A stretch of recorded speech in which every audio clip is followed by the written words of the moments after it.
This program is part of the Cosmic Potato Podcast Network. For more shows like this, visit our website at cosmicpotatonetwork.com.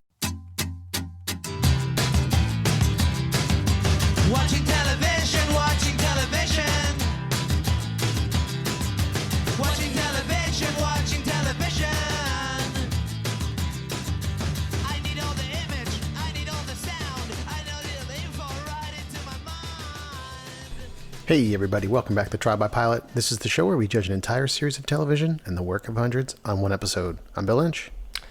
I'm Britta Perry. That didn't land. I'm Elizabeth Lynch. It didn't land because I forgot her last name for a second. But what was the joke? I just wanted to say something else. Okay. It wasn't really a joke. It was just like being silly. Oh my gosh, you're such a silly goose. Today we're not just talking about the pilot episode, although we will be talking about the pilot episode. We're talking about Community, the series, which aired on NBC from 2009 to 2015. We started rewatching this because we needed something quick at night. Listen, that was 20 minutes. I'm going to give all the credit to me. I assumed you would. I just put it on one night and said, sit down. We're watching this. And what a fun ride. Yeah. It was great. We've talked about it a few times on the podcast. Yeah. Like that we watched, you know. Sure. Never really in depth though. But yeah, I mean, we burned through, it's six seasons. A few of the seasons are a little bit shorter. I think like 2 or 3 of them are only like 13 episodes rather than 22. Part of the reason we burned through this is not only that it's like 20 minutes to watch and we can watch an episode or two at night in bed, but we also would make Billy watch it with us. Well, we wouldn't make Billy watch it. Well, you know, he always wanted to be watching something else, but then he started to ask to watch Community. And he would sing the theme song. It was song. so cute. Well, sort of singing. He didn't know what he was singing, but he'd hum that was really along. it. He wouldn't really pay attention to it. He just, Or talk through it. Sometimes he'd be like, who's that? But he Yeah. would like certainly talk through it, and it was not as enjoyable to watch it with him. Yeah. We can praise the whole series later, but man, it was fucking fantastic. Yeah. It's such a good show. Yeah, it's good. I mean, it was on Hulu maybe, and then it was on Netflix. There's a bunch of different ways to stream it. Yeah. I think like very recently it came on Netflix, so it's seen like a little bit of a resurgence. And I think more and more people are either refinding it or finding it for the first time. You know, we watched it as it aired on NBC and really enjoyed it. And man, the rewatch was great. I mentioned this a couple weeks ago. I don't think I have ever in my entire life rewatched a series from the first episode to the last episode in sequence before. I think this is the first time I've ever done that, which is pretty weird. Yeah. I feel like most people have rewatched It shows is, but before. you're impatient with reruns. You're like, no, we already saw that one. I don't want to watch it. Like, you don't always like to go back. Yeah, and I mean, I like to consume new things. Yeah. I like novel things, and so going back to something doesn't really make sense, but, you know... I mean, with the exception of, like, sitcoms we do watch in syndication.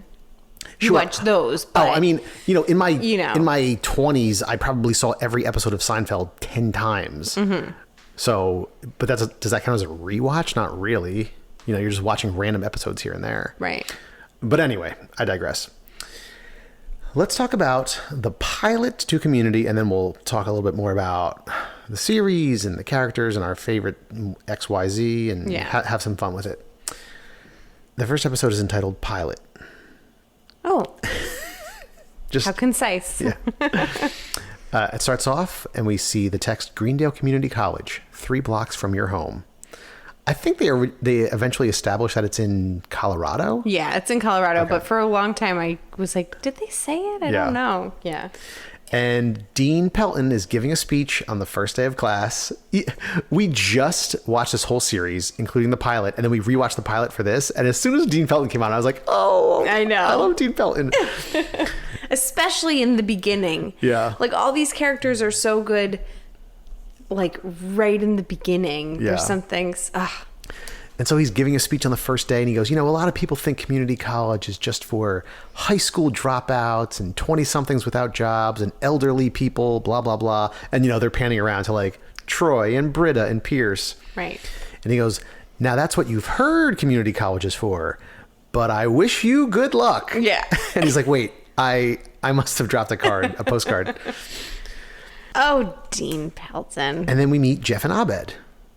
For whatever reason, they're already chatting on the way out of a class. Mm-hmm. And Abed like recites everything Britta told him. Mm-hmm. And so Jeff's like, oh, I do see your value. Abed. Right. Because he's asking, what's up with the hot girl in Spanish Right, he's trying to hook up with Britta. Yeah. And so Jeff goes into Professor Ian Duncan's office, played by John Oliver. And they're old friends. He was his lawyer for a long time, but reveals that he's enrolled at community college because he actually faked his law degree and needs to get a degree now to practice law and become who he was before. And so he's asking Professor Duncan to help him cheat his way through college, basically, and get him test answers for all his classes. And he's like, listen, you owe me. I got you off this ridiculous charge. Right. And then in the cafeteria, there's just a brief scene with Pierce making a hot dog, and he takes a hot dog and puts it on a bun, and then like mayonnaise comes out of the ketchup thing, and he's just like dropping shit all over the place. And then he decides like he's had enough with it, and so he just like tucks the hot dog in between pieces of bread, like on the buffet station. Just leaves it there. Clearly, while other students are watching him, like, what the fuck is this guy doing? He's just like token like old guy, like, bruh, I don't know what to do. Yeah. Like. Then Jeff introduces himself to Britta and says, Abed said like, hey, Britta's really struggling and she needs to do well on this exam tomorrow. And so Jeff introduces himself and says, hey, I have a Spanish study group. In fact, I'm actually a board certified tutor. And so if you want to come to the library, we meet at 4:00. And so that happens. Mm-hmm. They meet in the library at 4:00. Jeff is hitting on Britta, and Abed walks in. Britta invited him to the study group too. And he says, hey, this is kind of like Breakfast Club. And so like that got me excited too. Yeah. You're starting to learn like who Abed is and like what his shtick's gonna be the whole time. Yeah. Well, you can't possibly imagine. No, you can't imagine it, but I just like that I know that, like, watching it again. And then he gets a text from an unknown number, and it says, say you have to pee, I need to talk to you. And so he reads it out loud. Clearly it's from Jeff. And then Jeff gets a text from Ian Duncan that says, come meet me on the football field. And so they go out there and they're arguing about moral relativism. And finally, Jeff convinces him, like, listen, I need these Spanish test answers. Mm-hmm. And so Duncan agrees. I mean, like, there's so many funny bits in here that, like, I'm just not going to repeat. Right. Well, it's pointless. Like, I mean, everyone needs to just go watch it because it's, like, so easy to watch it. Like, but we're not going to do the jokes any justice. Right. So then back in the library, the whole group is there. All of the 7 that most people know from Community. Mm-hmm. And Jeff's like, hey, I'm going to go to the bathroom and I'm going to bring my jacket and my bag and my book just in case like there's a fire or something. But then as he's leaving, he runs into Britta outside. She was not there. And she's like, oh, busted. I'm a smoker. Right. She's smoking a cigarette. But then realizes he's leaving and is like, listen, if you come help us study, then I'll go to dinner with you. And so they go in there and Britta's like trying to insist that they study, but Jeff keeps deflecting. And like all these like issues start popping up between the characters. It's like, yeah, he's like, I need to like everyone, we need to get to know each other. And he like, yeah. And then people start arguing. And so he's like feeding those unresolved issues. Mm-hmm. And then everyone just starts like getting into this big thing with like 6 people like yelling over each other and arguing like they do every episode. And then Abed bursts in. You want to know what I got for Christmas? It was a banner year at the Bender household. My dad grabbed me by the arm and gave me a pack of cigarettes. Hey, smoke up, Johnny. No, Dad, what about you? It's so good. That's what I love about Abed because he starts out like so like clearly on the spectrum. I mean, I think like much later on in the series, Jeff yells at him and says, "You have Asperger's." Oh, no. Someone says Asperger's in this episode. Oh, he says it in this episode? Oh, that's right. That's one of the jokes. Yeah. But he loosens up more and more when, like, as he's like socializing with this group throughout the whole series. But what's so amazing about him is like he's like his typical Abed, the way he talks and like how he needs everything to be just so. Yeah. And then he'll like get into a character and he's flawless. And it is like the best part of his character that he can be anyone. Yeah. He just is Abed. Like he just is this person. But he could be anyone. But like even here, he's doing this line and like is really intense and really into it. And he goes, "No, Dad, what about you?" And like he completely calms, like in a split second, like turns to Jeff and like grins. Yeah. Like, yeah, that was pretty good, right? And smoke up, Johnny. Duncan calls Jeff now, talking in a deep voice. And Jeff goes, "What happened to your voice?" And he goes, "I'm disguising it." And then he meets in Professor Duncan's like blue beat up old small car, and he hands him a taped envelope that is the Spanish test answers, and insists that Jeff give him his Lexus as payment because, hey, you're going to be, asking me to do this every test for the next 4 years. Like I need something in return. And so Jeff eventually agrees, gives him the keys to his Lexus. And Britta insists now that Jeff like clean up this mess. You got everyone to start arguing. You need to like help these people calm down and like focus for the Spanish test. And so Jeff gives a long speech and he compliments everyone and has them all apologize to one another. And he pronounces them a community. And then Britta says, "Oh, I was lying about going to dinner with you because you're a piece of trash." Right. Basically. And so Jeff leaves only to discover outside that the test answers are blank. Mm-hmm. And so he goes and gets his keys back and is leaving as Pierce stops him on the steps of the library. And so Jeff sits down and they start to talk, and slowly like everyone comes out, and Jeff kind of opens up a little bit for the first time and says, he admits he's going to fail the test. He doesn't really know how to work hard. He's never had to do it before. Mm-hmm. And so everyone is motioning behind his back like, we should let him back into the group, or like, no, we don't want him in the group. Right. And Abed's like, "What's going on? Can you guys hear me? Am I deaf?" And so they do invite him back into the group to go study. Mm-hmm. And that's the end of the pilot, them going back into the library. The pilot to Community. One of my favorite shows. Great pilot. Yeah. Where does this rank for you on your all-time sitcom list? I really don't know because I think I often forget about it. Like when it's been so long since we've watched it. Yeah. That's like a really hard question for me, but I think I would say like the first 3 seasons, maybe even 4 the first like 3 or 4 seasons rank super high for me. Oh yeah. Yeah. But I in the top 10. Oh, easily in the top 10. But I don't know what all those are, like for me to say top 5. Yeah. I don't know. I have to think about that. I didn't think of it before we started recording, so. Yeah. Neither did I, but I just kind of always have running lists of shit in my head. I think it probably falls... And spreadsheets.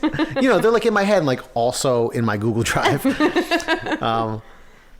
I think it falls somewhere around there. Like it's like maybe top 5, like hovering in that area. Like Seinfeld, 30 Rock.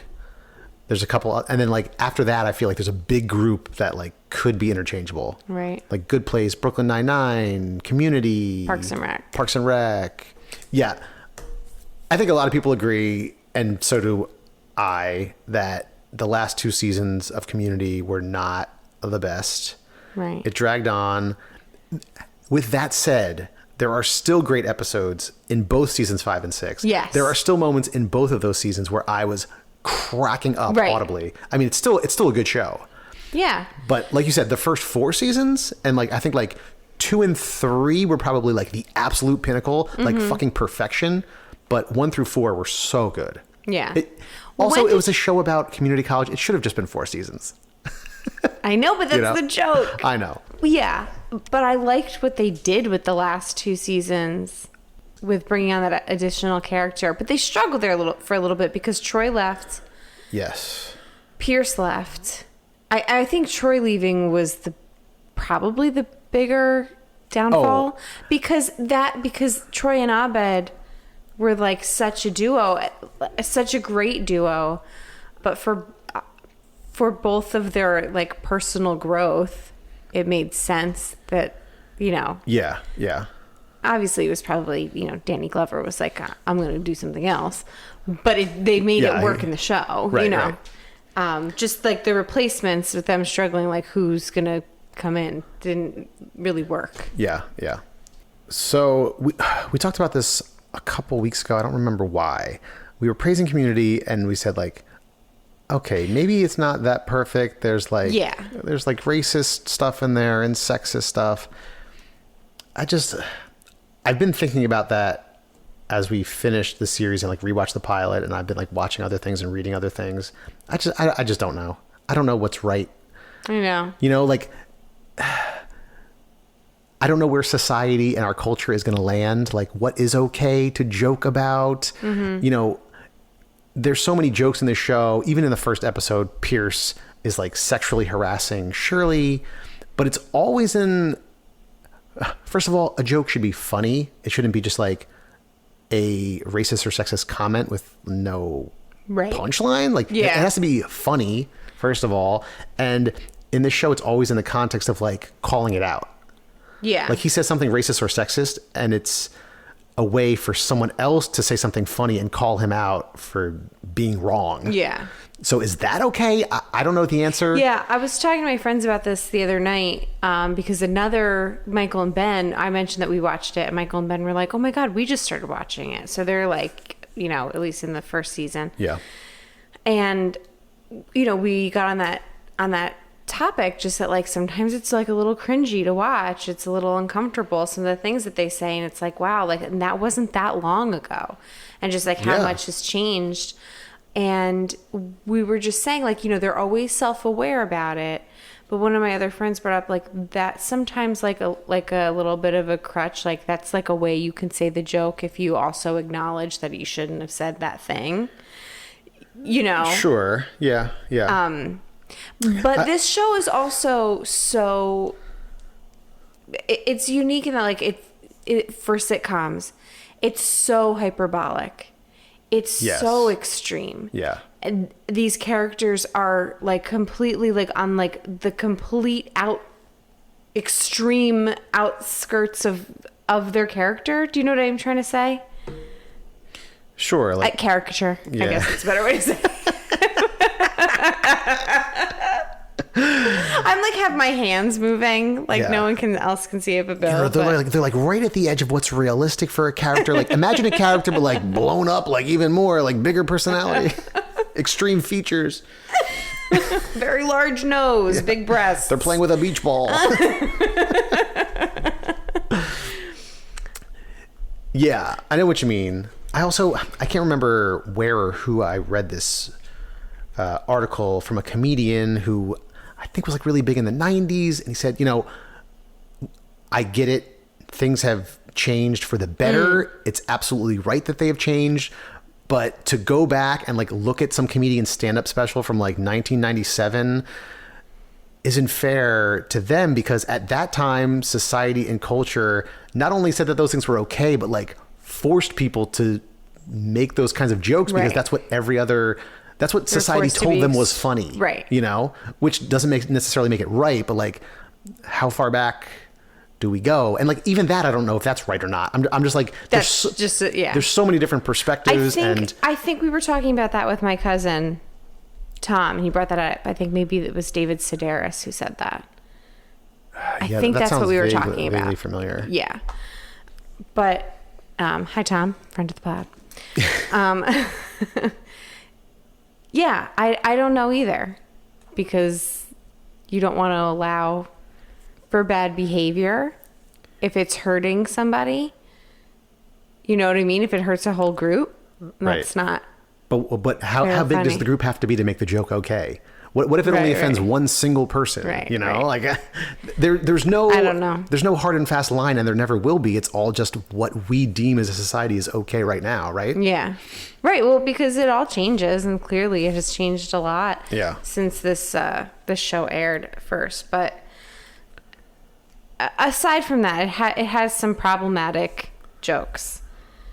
It has amazing characters, character development, like ridiculous storylines. It also has a lot of heart. Like there's just a lot there. I mean, the way that this show parodies different genres and tropes is just flawless. It's so good. Yeah. Like it's like sometimes you don't even know they're doing it, and then you're like, oh, you Yeah. know what I mean? Like Yeah. it's just, I would Like- love to see like the writer's room, just to Yeah. like watch them one day to see what they were doing. They parody a clip show episode, and you know they're like doing flashbacks, and you realize like halfway through, like these are all like new hijinks. right. Like they didn't like just literally do a lazy clip episode. They're making fun of lazy clip episodes, Right, but right. they filmed new things and wrote new jokes. yeah. All right, so let's talk about some of our faves. Okay. Best character on the show, I think we both agree, is Abed Nadir. Abed, yeah. Played by Danny Pudi. Absolutely incredible. We already talked about it a little bit. He also had so many good, like, heartfelt moments. There were good heartfelt moments throughout the show. I mean, I started going down a rabbit hole Did you? today, like watching old clips and like looking at lists and stuff, and I had to stop myself, but there's so much good stuff out there. There's a really nice moment after Troy's birthday where everyone but him got drunk, and he and Annie are like talking in the hallway. Yeah. He like says some like really nice stuff to Annie, who's like struggling with her identity. You know, Oh yeah, that was a really sweet moment Yeah. between them. Abed always has these crazy moments, but then like brings it back to reality for everyone, even though he's like the least grounded in reality. Yeah. Some other favorite characters. Let's talk about our faves other than Abed. Well, I have 3 listed. Okay. I've got Abed, Troy, Is Troy number 2 definitively for you? I think so, Okay. and Dean Pelton. Okay. Dean Pelton is my number 2. Okay. Yeah. And then I just have like a big list that includes like Troy, Kugler. Which one's Kugler? Kugler was like the old guy with the glasses who was like always like, The old guy with the glasses? Who are you talking about? Kugler, man. Fucking Kugler. In the last paintball episode, he was the one selling the paintballs, the silver paintballs. Hey, it's just me, Kugler. Wow. Oh my god. That's the most random character. He's not in it that much. I know. It's not like Leonard. I'm just talking about great characters from the show. You just looked at me like I didn't know who he was. didn't- Like he's just a very random. Like I just didn't remember. We him. just watched the entire series. It's in like multiple episodes. I didn't say list your 5 favorites out of the 7 main characters. No, I know that. I didn't remember him. If you had said Leonard, I would have known you were Well, talking about. Leonard's also on my list. he does the fucking pizza reviews and like potato oh my chip god, reviews on that's so YouTube. funny. Jeff is constantly telling him to shut up, Leonard. Shut up, Leonard. And then he like says some ridiculous joke making fun of Yeah. how old he is. Magnitude, Annie's boobs, The monkey. the monkey. Like, is that joke okay? I don't know, but it's funny I don't know. that Troy named his monkey Annie's boobs. Yeah. And then Garrett. Oh my god, Garrett. Garrett is such a great character. That guy is actually like a pretty well-known comedian and went to Boston University and won like best comedian Really? while he was in college. Yeah. Oh my god. He's funny. Do you have any favorite episodes of Community? Favorite episodes? Well, I've got a couple. So I've always said that the bottle episode with the pen was my favorite. We watched it again and I still liked it, but I also knew what was coming, so it didn't strike me as much, like where all the pens actually were. Yeah.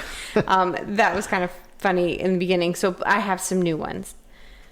The Law and Order parody. That's on my list. Is 100% my favorite episode. That is, you don't even have to be a Law and Order lover to like that episode because you're not. No, have seen very few episodes of Law and Order. I've seen a couple, but just like living in American society, I've seen Right. Law and Order and like these other cop shows and dramas, and like you Yeah. pick up on like the same tropes over and over again, and like the camera work that they do and like the style, yeah. the lighting, everything in that episode is perfect. What did they have? They had to have had people. That's the thing. Like, they had to have had people from these other shows or movies like working on this with them. Like, they did say special thanks to Dick Wolf at the end of that episode. Oh, really? So I wonder if he like directed it in some or something. I don't know. I would be interested to know because, yeah, maybe they did, but I also just think if you have a group of writers who are really, really competent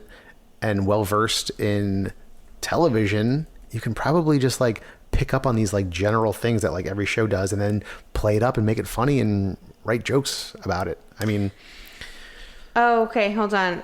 Oh, I just found a Reddit thing. Did Dick Wolf ever comment on lupine neurology? That's the name of the episode. And that's what's so funny about it is like they handled it as seriously as a murder investigation on Law and Order. yes. But it was about a sweet potato in biology class getting like knocked over. Yeah. Their biology teacher, by the way, was played by the same actor who played Omar. Yeah. Oh, okay. Dick Wolf helped produce the episode. He's in the credits. Okay. But I don't know. Someone wrote that on Reddit. That doesn't mean anything. Yeah. I mean, not only are the jokes so expertly written, but like they just fully commit to every aspect of those parody episodes. It's so good. Yeah, that's perfect. Yeah, I mean those were both on my list, especially the Law and Order spoof.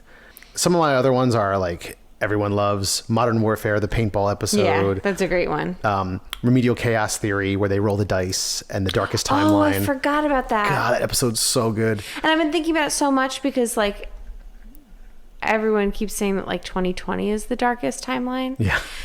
And so I like have been thinking about that episode a lot, but I just like, yeah, that's such a great episode. And that's another, I don't know if you would consider it a bottle episode, but they're all just in that apartment the entire time. It's I think you could. 6 or 7 people in an apartment for 22 minutes, one location, and they just replay the same thing 6 times, or like the same scenario, potential scenario. They do go into like the bathroom and different areas, so I don't know how strict like bottle episode has to be.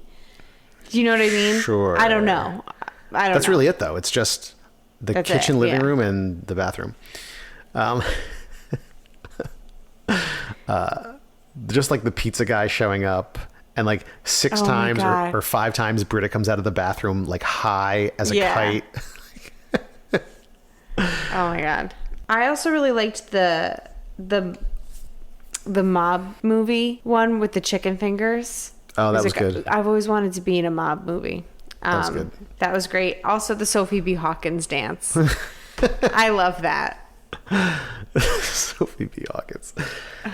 Yeah, I mean, the Meow Meow Beans episode was really good.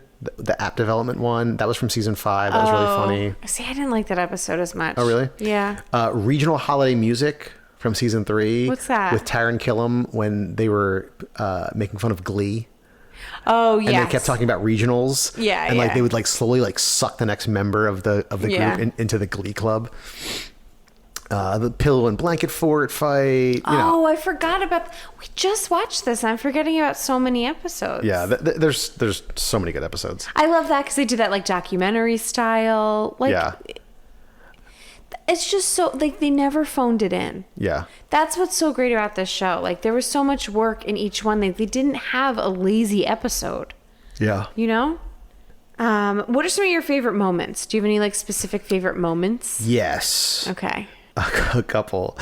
I think it's one of the cold opens. Jeff says something mean to Britta, and you see Abed make a little notch in the table, and it says "classic wingers." Oh yeah. And then, you know, Andy says something to Jeff like, "Oh, blah blah blah," says something about his abs, and so he makes a little notch. Ab mentions. And then somebody says something else, and Troy laughs, and you see him putting a little notch in the table, and the heading is notches. And he's just making notches in the table. I love Troy.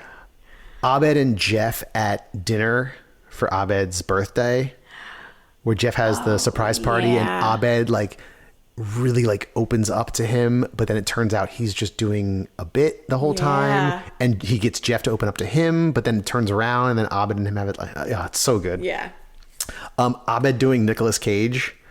Oh my God. Fucking He's insane. such a good actor. My God. Danny Pudi, not Nicolas Cage. Although that's what it was about. Is he good or is he terrible? there were a couple of great moments throughout the series where, like, you know, Britt is trying to pretend basically like she's a psychologist and Jeff is like right there like cutting in. Yeah. And so she's like, as a psychologist student, Yeah. I hereby offer my licensed, unlicensed service as a grief counselor, grief causer. If anyone needs to talk, the doctor, not even close, is in. Like, he should talk. He pretended to be a lawyer. Yeah. Okay, and then I have one more moment. Okay. Dean Pelton freestyle rapping wearing a Payday outfit. Like, dressed up as a Payday Dressed up candy bar. as a Payday candy bar. I remember this because I was looking up the Dean's outfits, because we're going to talk about those in a second. And he wore this Payday candy bar outfit to deliver this rap apology to Buzz Hickey and Jeff Winger for a payroll delay. I highly suggest everyone go back, even if you've seen it multiple times, go back and watch that rap from Dean Pelton. Oh my goodness. Some of my favorite moments. I think one of my favorite like sweet moments is just like Abed with Brie Larson in the coat room. Oh. Like their whole little meeting. Yeah. That was really sweet. I also kind of liked I like when people kind of like break down, get a little bit vulnerable. So when Jeff turned on the power by looking at Annie, like there was like this like ridiculous episode, and like the only way for this robot to turn on was from like true human emotion, and he made everyone turn around, and he's like engaged to Britta, but he like turns, you know, he looks at Annie and like the power comes back on. Yeah. So that was another one of my favorites. I had another one and I didn't write it down, and now I'm going to have to say it later when it comes back to me. Okay. And also me, Troy and Abed in the morning, where they're like not, like there's no cameras here. It's the best when they have guests on. They're like, what's going on here? Yeah. All right. Favorite Dean Pelton costumes. I have two more. I already mentioned the payroll thing. Not that that was a good costume, but the scene was incredible. Yeah. He dresses as Tina Turner to remind the study group that it's daylight savings time and you need to Tina Turner your clocks ahead. Oh my God. And then he comes in dressed as Dualadine, half male, half female, which is referencing the duality of man and the dual news, both good and bad, about your upcoming biology class. I just love how far they take this bit. Yes. Like that he's like, maybe like once he comes in something like a little bit of I don't remember even the first time that they introduced it, but then like he just has this closet full of ridiculous costumes. I mean, what shows push a bit so far? I don't think there are any. I'm trying to think. My favorite, I think, is when he comes in dressed as like a 1950s housewife in all like grayscale. For the Sadie B. Hawkins? Yes. Yeah. And it's all like black. That's so ridiculous. He had to put like gray face paint on. Yeah. That was amazing. And like it's so funny when he had to, like he says he had to borrow when they were gonna hold elections, and he has to borrow his sister's Uncle Sam costume, but it's like, you know, like hot, like striped hot pants and like, you know. Dean Pelton, played by Jim Rash, we should mention. Yeah. He's fantastic. Yeah, he's so good.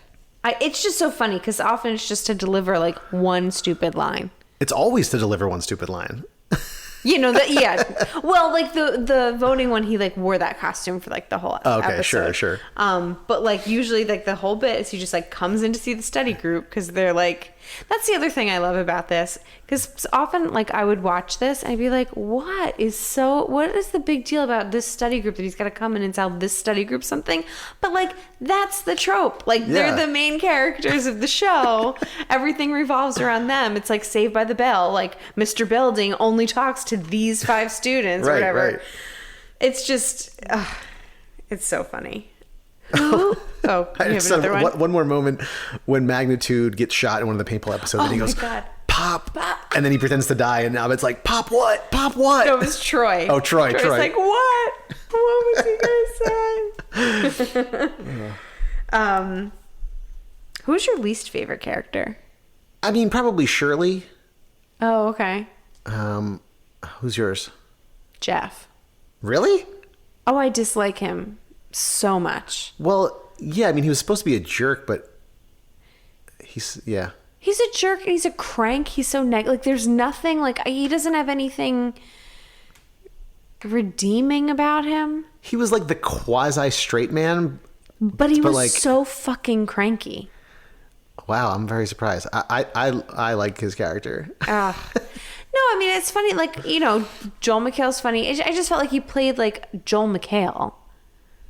Yeah, maybe. And it was just so cranky. I mean, he was like the most realistic character. Sure, but it's like, why do these people put so much stock into everything he says? Like, he's like the, you know, de facto leader of the group. Why? That just bothered me. I get it. Okay. I get it. But I'm not. He was my least favorite character. I'm surprised you didn't say Coogler. And also Chang. I didn't like Chang. Chang was funny in the first season, and then they just kept on bringing him back. And honestly, I didn't even remember that he was still in the show. Like, he was in it all the way to the end. Yeah, I didn't remember some of that kind of stuff too, including and like Chang. The stuff that they took his character, made his character do. I mean, it was ridiculous. So ridiculous and far-fetched. I think like John Oliver left for a while and then came back, or like was always kind of there. It was weird. Yeah. Yeah, so I don't know where it falls in my all-time, but I think some of my favorite moments of any sitcom are probably in this show. Like, especially in those first 4 seasons. It's mostly stuff with Abed, some with the Dean and Troy. Yeah. But man, some really fantastic stuff. You know what else I loved? The episode where they're in the Dream Emporium.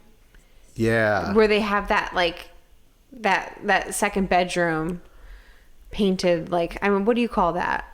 How did they have it painted? It was like black, and it was like an orange grid taped out on it. Yeah, I don't know what the word is. But it was basically like kind of like a virtual reality, like simulator like thing. You're in Tron or something. But like, you know, he believed in the closet, there's like, you know, this like this is like the dream like motor, and it's a bunch of cardboard boxes taped together. But he like Abed truly believes this. The Dreamatorium. Do you have Dreamatorium, that's what it's called. Do you have a favorite character arc? I mean, they kind of stay the same throughout their tenure on the show, and then like they kind of have an arc before they like either leave or before the end of the series. Like Troy's arc of being like a douchey overconfident football player from high school, and like at the very end he realizes like he wants to go explore and have his own adventures and stuff. Like that was like the first episode with him, and like the last 2 episodes, everything in the middle was kind of the same. I didn't think so. I thought it was subtle, but like watching it close together, it was much more obvious to me the way he started to grow up. Yeah, you're probably right. I mean, his is one of my favorites. I think I probably picked the wrong person to say all that about. I mean, yeah, I mean, he was still goofy and silly and like kind of dumb. Well, I think it applies to some of the other characters. Yeah. Like, did Britta really have an arc? Britta's arc was backwards. Britta went backwards, and I think they even say that like he's like, how did you start? I can't remember how he said she started out. And like, how did you become the airhead of the group? And really in the first episode, like she is so quick-witted and she's like she knows exactly who Jeff is and he's just talking to her because he wants to hook up with her and she's not going to take it. And like later on, she just becomes so like dumb. But I mean, I like... Pizza. I liked her character. I liked hers a lot. I thought Annie had a pretty good arc from the first episode to the end. I don't know. I felt like she grew up a lot. I like that she was on her own. She obviously went there after like a huge trauma. She went to this school after like a terrible trauma in her life. And then she was still like so young and trying to be so perfect. I don't know. I just felt like you saw her grow up and I just liked how she never actually went for it with Jeff. They kissed. Yeah. She never slept with him.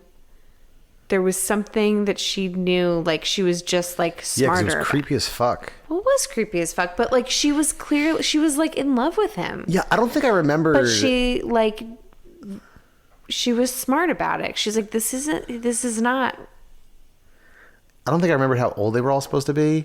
She was 18. Until we started rewatching it, and she comes in right out of high school at 18, and then like at some point in season like 3 or 4, Jeff turns 40. I'm like, wait, what the fuck? Yeah, it's weird. Yeah, it's weird.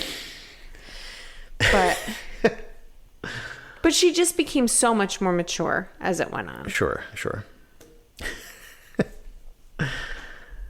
All right. I think we've blabbed about Community. Blah, blah, blah, blah, blah, blah. Let's just talk blah. about Abed some more. What a great character.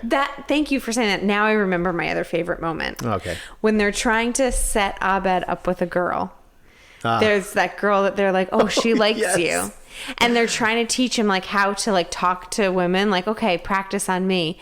And he like has this like smooth talking. I think Casey actually brought this up on an older episode when we did our draft. Yeah. Like he's just this smooth talker and Annie's like visibly like melting. Elizabeth. What? He's doing Don Draper. I know. I was going to say that. Oh, all right. I got into it because at the end he goes, Don Draper. Oh. Like he didn't say it until the end. Oh, sorry. Like Jesus. Bill. I messed it up. I had it backwards. He's just like being like really smooth and Annie is visibly melting. Yeah. And then he says Don Draper's out anyway. Thanks. I messed up my... That's one of my other favorite moments. Elizabeth. What? The punchline is Don Draper to the story you're telling right now. Okay, thanks. Thanks for Bill splaining that to me. I was like, how is she not going to like preface this by saying that he's doing Don Draper? I forget that he does it afterwards.